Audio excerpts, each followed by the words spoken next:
नमस्कार दोस्तों, हमारे YouTube चैनल में आपका स्वागत है। दोस्तों, समस्या में ही समाधान है। यह एक ऐसा मंत्र है जिसे हम सभी ने सुना है, लेकिन क्या यह सच है? बहुत से लोग समस्याओं के सामने खड़े होकर बस इंतजार करते रहते हैं और आशा करते हैं कि समस्याएं अपने आप हल हो जाएंगी। ये एक सामान्य सोच है कि समस्या से बचने का सबसे अच्छा तरीका है कि हम इंतजार करें और उम्मीद करें कि समस्या खुद ही ठीक हो जाएगी। लेकिन क्या यह सच है?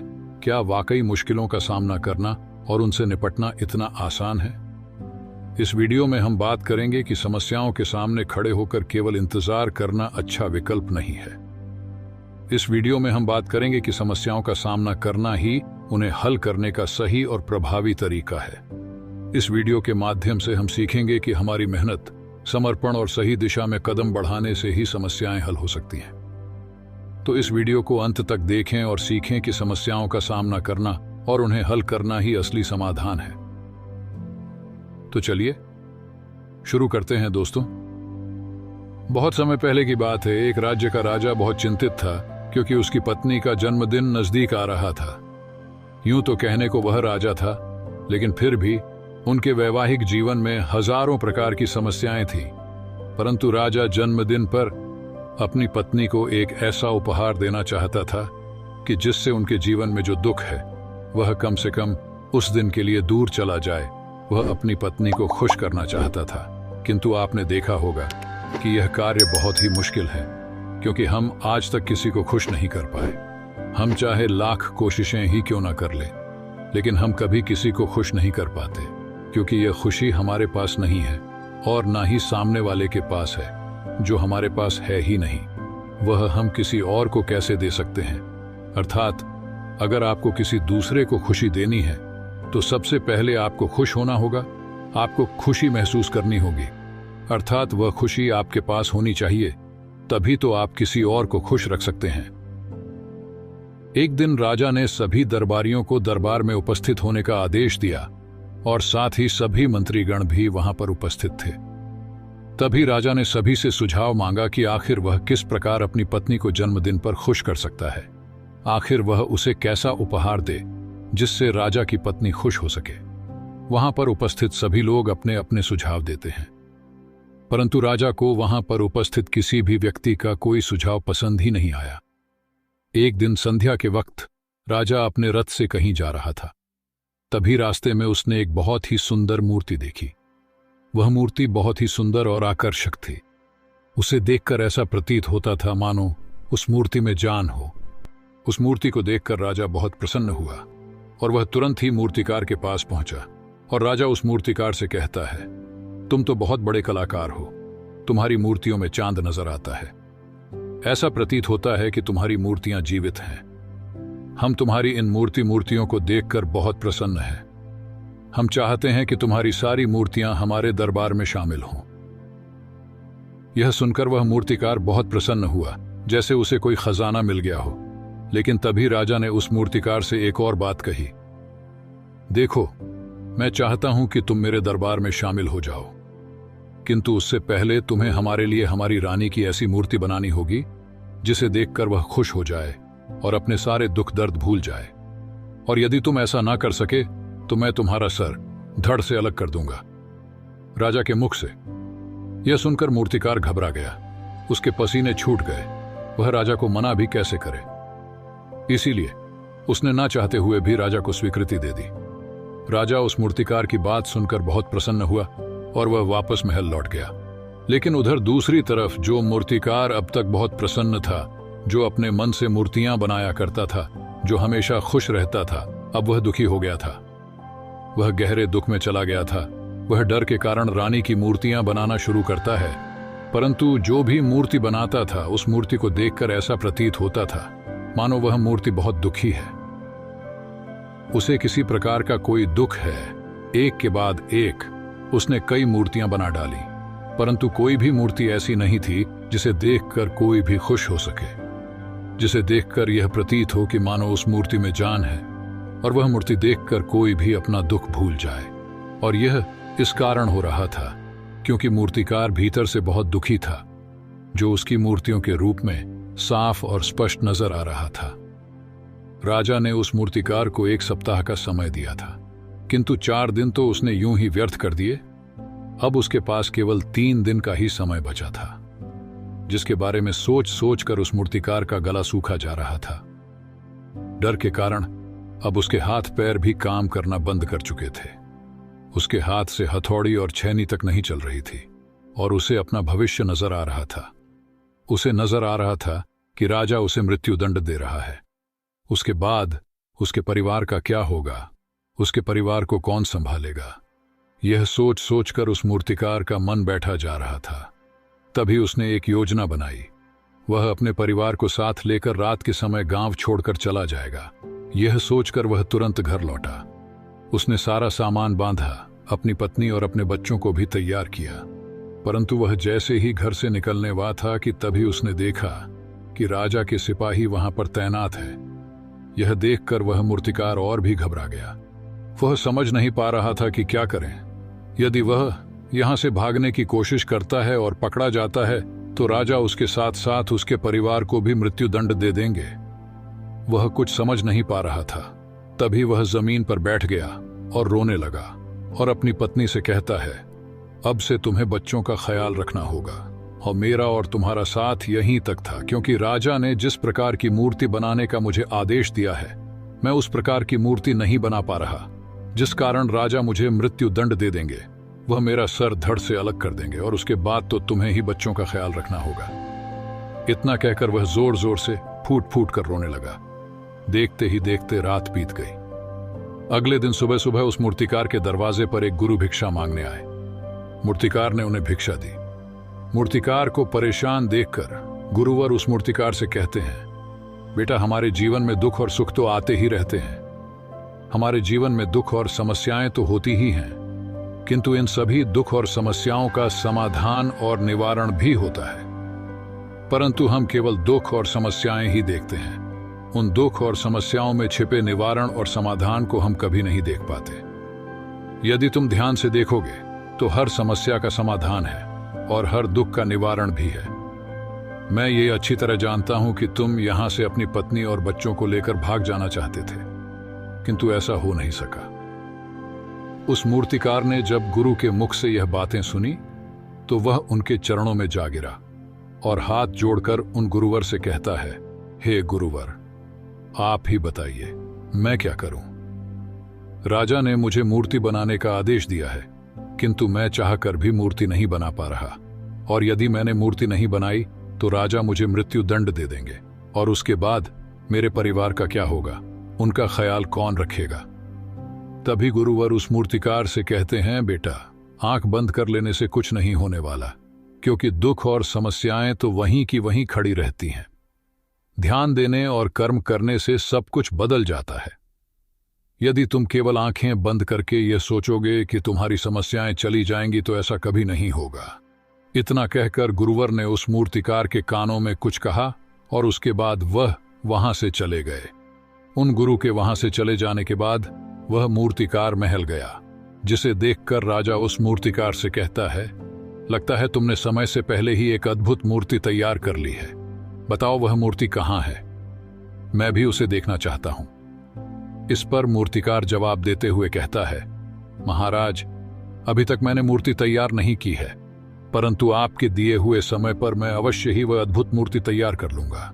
लेकिन उससे पहले मेरा एक बार महारानी से मिलना बहुत आवश्यक है, अन्यथा वह अद्भुत मूर्ति तैयार नहीं हो पाएगी। राजा ने उस मूर्तिकार की सारी बातें ध्यानपूर्वक सुनी और उसके बाद मूर्तिकार को महारानी से मिलवाया।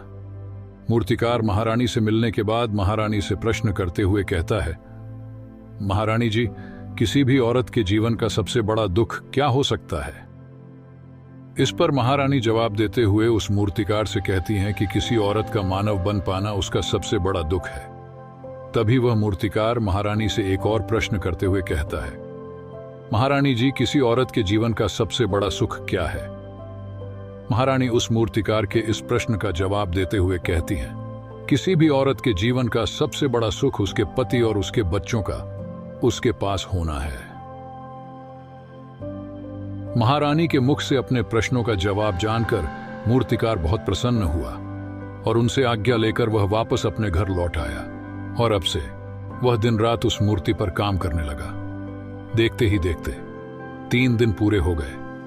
आखिरकार रानी के जन्म दिवस वाले दिन वह मूर्तिकार उस मूर्ति को लेकर राजमहल पहुंचता है। लेकिन अब राजा के मन में यह बेचैनी थी कि पता नहीं उस मूर्तिकार ने आखिर कैसी मूर्ति बनाई होगी। पता नहीं वह मूर्ति महारानी को पसंद आएगी भी या नहीं। इस प्रकार के कई प्रश्न राजा के मन में चल रहे थे। राजा के मन की बेचैनी लगातार बढ़ती जा रही थी। लेकिन उधर दूसरी तरफ राजा को उस मूर्तिकार पर पूर्ण विश्वास भी था, क्योंकि राजा ने पहले ही उस मूर्तिकार के हाथों की कला देखी हुई थी। इसलिए एक तरफ उनके मन में यह भी विचार चल रहे थे कि उस मूर्तिकार ने जरूर ही अद्भुत मूर्ति बनाई होगी। वह मूर्ति सफेद कपड़ों से ढकी हुई थी। तभी राजा ने उस मूर्ति की ओर इशारा करते रानी से कहा, यह आपका जन्मदिवस का तोहफा है, इसे कबूल करें। उसके बाद रानी ने अपने हाथों से उस मूर्ति से वह कपड़ा हटाया और उस मूर्ति को देखते ही रानी की आंखों से आंसू बहने लगे। और यह देखकर राजा को ऐसा प्रतीत हुआ कि मानो रानी को यह मूर्ति पसंद नहीं है। इसलिए राजा ने तुरंत ही क्रोधित होकर अपने सिपाहियों को आदेश दिया और उस मूर्तिकार को बंदी बनवा लिया। लेकिन तभी महारानी राजा से कहती हैं, रुकिए, इस मूर्तिकार ने तो मेरा दुख और सुख एक ही मूर्ति में निकाल दिया है। इस मूर्ति में मेरे पति मेरे साथ है और मेरे हाथ में मेरा बच्चा है। इससे सुंदर मूर्ति मैंने आज तक नहीं देखी। यह बहुत ही लाजवाब है, अद्भुत है।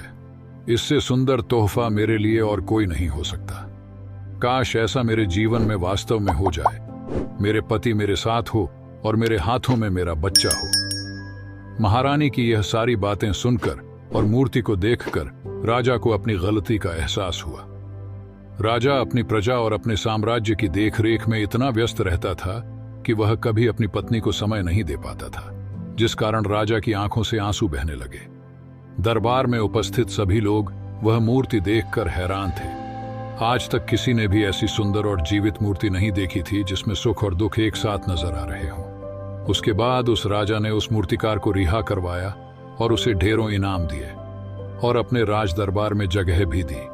किंतु उस मूर्तिकार ने इनाम तो स्वीकार कर लिया, परंतु राज दरबार में उसने जगह नहीं ली और हाथ जोड़कर राजा से कहता है, हे महाराज, मेरी आपसे विनती है, आपने मुझे चेतावनी दी थी। यदि मैं यह मूर्ति नहीं बना सका तो आप मुझे मृत्यु दंड दे देंगे। किंतु मैं आपसे बस इतना ही कहना चाहता हूं, हम में से चाहे कोई भी प्राणी हो, सभी के प्राण उतने ही कीमती हैं जितना कि आपके या महारानी के हैं। इसीलिए किसी को भी बिना दोष के दंड नहीं देना चाहिए। मेरी पत्नी ने मुझसे कहा था कि राजा की दोस्ती और दुश्मनी दोनों ही अच्छी नहीं है। इसीलिए मुझे आपके राज दरबार में कोई स्थान नहीं चाहिए। मैं अपनी छोटी सी दुनिया में बहुत खुश हूं। मैं अपने छोटे से परिवार के साथ बहुत खुश हूं। मैं आज तक जो करता आया हूं मुझे वह पसंद है और मैं अपने पूरे जीवन काल वही करना चाहता हूं। मैं जैसा हूं, जिस हाल में हूं, वैसा ही रहना चाहता हूं। मुझे बहुत प्रसन्नता है कि मैं आज इतना खुशहाल इंसान हूं। अब मुझे आज्ञा दीजिए। इतना कहकर वह मूर्तिकार वहां से चला गया। दोस्तों, इसी प्रकार हमारे जीवन में भी बहुत बड़े बड़े संकट और दुख आते जाते हैं, किंतु वास्तव में यह दुख और संकट हमें कुछ सिखाने के लिए आते हैं। किंतु हम तो केवल उन दुख और समस्याओं को ही देखते रह जाते हैं। हम उनका निवारण खोजने का तनिक भी प्रयास नहीं करते। और जब हम दुख के समय क्रोध करते हैं, हम वास्तविकता में अपना ही नुकसान कर लेते हैं। जो व्यक्ति समझदार होते हैं वह अपने दुख और परेशानियों से यह सबक सीख लेते हैं कि उन्हें विषम परिस्थितियों में शांत रहकर उन दुखों का निवारण करना चाहिए। वह इस बात को अच्छी तरह जानते हैं कि हमें दुख और समस्या के समय पर शांत रहना चाहिए और उसका समाधान खोजने का प्रयास करना चाहिए, उन समस्याओं का समाधान करना चाहिए। किंतु हम में से अधिकांश लोग यह नहीं सीख पाते और वे लोग दुख और परेशानियों के समय पर क्रोधित हो ही जाते हैं। हम बार बार वही गलती दोहराते रहते हैं। जब भी हमारे सामने कोई विषम परिस्थिति उत्पन्न होती है तो हम बार बार क्रोधित हो जाते हैं और क्रोध में आकर हम अपना नुकसान कर लेते हैं, क्योंकि क्रोध में हम कभी भी कोई चीज सीख नहीं सकते। क्रोध में हमारा मस्तिष्क काम करना बंद कर देता है और हमें केवल वह परिस्थिति नजर आती है, वह समय नजर आता है जो उसके खिलाफ है। हम पूर्ण रूप से एक दलदल में फंसे हुए इंसान की तरह है जो परिस्थितियों के दलदल में कुछ इस प्रकार फंस चुका है कि वह वहां से निकल नहीं सकता। फिर वह चाहे कितना भी हाथ पैर क्यों ना मार ले, और जितना हाथ पैर मारेगा वह उतना ही उस दलदल में फंसता चला जाएगा। जबकि हमें सिर्फ हाथ पैर ना मारकर शांत रहकर अपने मस्तिष्क का प्रयोग करना चाहिए और यह सोचना चाहिए कि इस दुख, इस समस्या, इस विषम परिस्थिति का समाधान क्या हो सकता है। किंतु हम तो अपने आप को पहले से ही दलदल में डाल चुके हैं और ऐसी स्थिति में बाहर निकलने के बारे में ना सोचकर लगातार और हाथ पैर मारकर अगर हम उस दलदल में और भी डूबे जा रहे हैं, तो ऐसी परिस्थिति में आप भला उस समस्या, उस परिस्थिति का सामना कैसे करेंगे, वहां से बाहर कैसे निकलेंगे। और वहीं पर जो व्यक्ति थोड़े भी जागृत है, जो दुख और समस्याओं का निवारण और समाधान खोजने में वास्तव में अपना समय लगाते हैं, वह ये जानते हैं कि निवारण और समाधान एक हीरे की तरह है। वह हीरे की खान की तरह है। जिस प्रकार एक हीरे को ढूंढा जाता है, फिर उसे तराशा जाता है, जिसके बाद उस हीरे की कीमत बहुमूल्य हो जाती है, ठीक वैसे ही दुख और समस्या में समाधान और निवारण खोजने की आवश्यकता होती है और वह हमें खोजने भी चाहिए। और जब आपको मिल जाते हैं, तब आपको एक ऐसी संपदा मिलती है, एक ऐसी समझ, एक ऐसा विश्वास, एक ऐसी शक्ति मिलती है कि उसके बाद आपके सामने जब भी कोई समस्या या कोई परेशानी आती है, तो आप अकेले नहीं होते, बल्कि आप यह समझ जाते हैं कि वह विषम परिस्थिति आपको कुछ सिखाने आई है और आप उसका डटकर सामना करते हैं। उससे वह सारी चीजें सीखते हैं जो वह आपको सिखाना चाहती है और उसके बाद आप और भी मजबूत होते चले जाते हैं। आपका विश्वास और भी बढ़ता चला जाता है, आप और भी शक्तिमान और बलवान होते चले जाते हैं। इसीलिए महात्मा बुद्ध कहते हैं कि यदि दुख है तो उसका निवारण भी है, यदि समस्या है तो उसका समाधान भी है। इसीलिए केवल दुख में उलझे मत रहिए, बल्कि उस दुख का निवारण कीजिए और यही आपको करना चाहिए। केवल हाथ पर हाथ धरे बैठे रहने से या फिर यूं ही आपको कभी भी उसका निवारण नहीं मिलेगा, बल्कि जितना आप उस दुख और समस्या से अपनी जान छुड़ाकर भागने की कोशिश करेंगे, उतनी ही तीव्रता से दुख और समस्या आपके पीछे भागेगी। और जैसे जैसे समय बीतता जाएगा, वह दुख और समस्या और भी विकराल रूप ले लेगी और तब उसका सामना करना और भी मुश्किल हो जाएगा। इसलिए यदि कोई दुख और समस्या अभी आपके सामने है, तो उसका डटकर सामना कीजिए, उसे सीखिए और निवारण कीजिए। दोस्तों, आपने आज इस वीडियो से क्या सीखा, वह आप कमेंट में बता सकते हैं। इसी के साथ में उम्मीद है कि आपको आज की वीडियो पसंद आई होगी। चलिए दोस्तों, फिर मिलेंगे एक और नई वीडियो के साथ। अपना ख्याल रखें। धन्यवाद। नमो बुद्धाय।